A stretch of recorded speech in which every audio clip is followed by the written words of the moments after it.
first thing I do after we went through checking how your chain tension should be set is, if you need to change it, and let's just say the easiest way, you can do it with the wheel on or off. I'm just going to take the wheel off and then we'll see how it goes from there.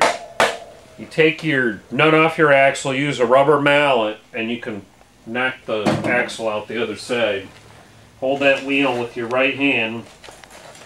You're in a good place to put the axle so you don't get dirt stuck onto grease is just set it in the end of the silencer. That's a great idea. It keeps it off the ground.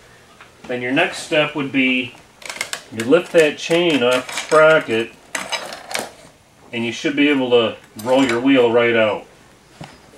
Now you got a better look at what's going on here, because many times at the end of the season this is something you wouldn't normally get to, possibly, but you can loosen the lock nut right here and you can take this chain adjuster bolt all the way out of the swing arm, and you can put a little dab of anti-seize on that, thread it back in, and the nut will stay pretty much where you had it.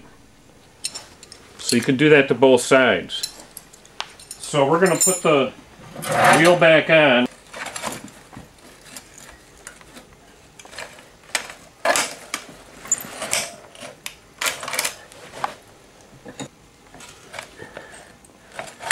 Technical difficulty.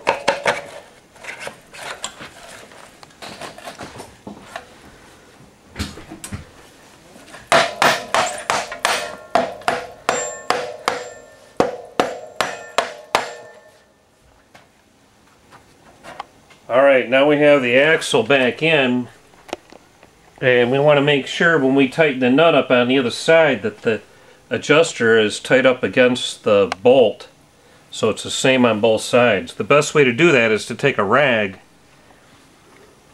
and I've seen guys do this with a wrench or a screwdriver, but this is a lot less harsh on your sprockets.